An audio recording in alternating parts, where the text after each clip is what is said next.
Oke, selamat ketemu lagi. Kita lanjutkan untuk belajar tentang Microsoft Office di MS Word. Pada bagian yang lalu kita sudah belajar bagaimana men-setup halaman dan juga margin yang kita gunakan. Sekarang kita mau mencoba mengetikkan ini. Ya. Setelah kita setup halamannya, kita tata, sekarang kita mencoba mengetikkan ini. Nah, sudah lihat di sini ya. Setelah kita mengetikkan nama gitu, ada jarak ini. Ini namanya kita akan men-setup ya. Setupnya berapa lebarnya? Kita tabulasinya kita buat ini tabulasinya. Tabulasi itu fungsinya agar kita menekan tab langsung jaraknya adalah sama berapa yang kita buat ya. Yuk kita mulai sekarang, kita mulai sama-sama ya. Nah, misalkan tabulasinya dibuat awal dulu boleh, nanti dirubah boleh, nggak apa-apa. Misalkan kita buat segini ya, kita misalkan tadi nama ya, kita ketikkan nama. Nah, setelah nama kita tab. Nah, kemudian setelah titik 2 biar rapi kita kasih jarak, misalnya kita ketikkan ini Sugeng Haryanto namanya. Kemudian nomor induk mahasiswa ya, kita buat tab. Misalkan 2061 0001 misalnya. Nah, kemudian kita tadi yang kita ketikkan apa? Tempat tanggal lahir, jenis kelamin ya.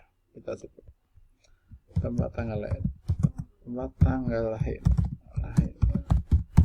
Kita tab. Misalkan tempat tanggal lahirnya salah, ini L yang besar. Surakarta misalkan 23 April 1968 misalkan. Kemudian jenis kelamin laki-laki misalkan, laki-laki.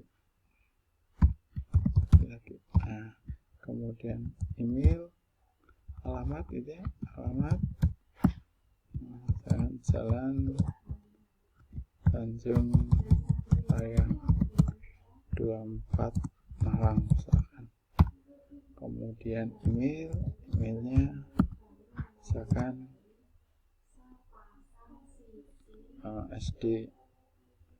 SGG Haryanto misalkan, haryanto@gmail.com.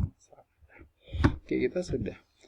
Nah, kemudian kita sekarang coba kita lihat ya. Kita lihat ini ya, agar jaraknya ini antar baris ini, karena setelah baris kita enter ya, coba kita buat spasinya 1 bisa kita kontrol 1 ya, kontrol 1. Ini masih lebar. Untuk jarak spasinya 2 kontrol 2, spasi 1,5 kontrol 5. Kita ingin spasinya 1. Pak, kok masih lebar ya? Ini kita lihat di ini. Sudah bisa lihat di back layout, di spacingnya. After before-nya dilihat. Ini lebar karena setelah Sugeng Haryanto ini saya enter, itu spacing after before-nya 8 poin. Nah, kalau sudah ingin rapat kan dibuat 0, dia akan rapat. Kemudian ini jarak ini titik 2 ini, kalau sudah rasa terlalu lebar, sudah bisa geser, tabnya bisa geser gini. Digeser di sini. Sudah selesai. Kita kerja yang baik, rapi. Kemudian selanjutnya kita bisa membuat ngetikan ini ya. Kita membuat satu yang bagus di sini. Apa? Misalkan saya ingin membuat untuk belakangnya watermark ya. Kita lihat di watermarknya. Mana watermarknya? Nah, ini ada di watermark. Saya geser dulu biar kelihatan watermarknya. Watermark itu seperti apa? Yuk kita lihat ya. Kita ingin memberikan teks ataupun gambar di belakang teks kita. Nah, kita pilih aja sekarang, kita coba di custom watermark. Ada no watermark, tanpa watermark ya. Kemudian ada picture watermark, ada text watermark. Kita coba teksnya watermark. Language-nya bisa Indonesia, bisa Inggris, nggak ada masalah. Teksnya adalah apa yang akan muncul di dalam tulisannya di belakang tadi. Misalkan tulisan saudara, nama saudara. Usahakan jangan panjang. Kalau panjang nanti dia menjadi kecil. Ya, kalau kita buat size-nya auto. Misalkan saya Haryanto. Fontnya bisa kita rubah. Misalkan fontnya saudara mau apa. Silakan. Misalkan saya ingin monotype cursiva, gitu ya. Saya ingin monotype cursiva. Oke. Size-nya otomatis. Harusnya otomatis mengikuti lebarnya kolom. Lebarnya di size kertas yang kita gunakan. Kemudian warnanya kita buat apa? Misalkan merah, bentuknya semi transparan atau transparan. Kalau misalkan semi transparan ya saya matikan. Ini adalah kejelasan semi maupun semi atau yang transparan itu kita matikan atau kita hidupkan. Kemudian layoutnya apakah kita pilih horizontal ataukah kita diagonal. Misalkan kita pilih diagonal miring. Kalau sudah di OK atau di play, maka akan muncul tulisan ini di dalam dokumen yang kita buat. Ini semua dokumen akan muncul seperti ini. Namanya posisi kita tadi di diagonal. Ini muncul. Oke. Sekarang kita lihat sekarang. Kalau kita bukan hanya watermarknya teks, tapi kita bisa membuat watermark itu picture bisa, gambar bisa. Kembali sini. Kita milih di custom watermark. Custom watermark. Misalkan kita pilih picture. Picture-nya sudah bisa pilih picture-nya. Yang mana saudara pilih dari file saudara, misalkan ya, saudara masih kasih apa? Carilah yang saudara punya. Saya misalkan saya kasih Candi Borobudur gini, saya kasih insert ya. Kemudian dia wash out atau enggak aktifkan. Nanti bisa dilihat, saudara coba. Kalau wash out itu seperti apa, kalau yang aktifkan lalu enggak seperti apa. Misalkan saya enggak aktifkan, dia posisinya enggak aktif wash out-nya. Saya oke. Nah, ini akan kelihatan. Ini candinya, background kita tadi. Letaknya di sini. Itu cara kita membuat watermark dan tulisan. Agar ini bisa dibuat macam-macam.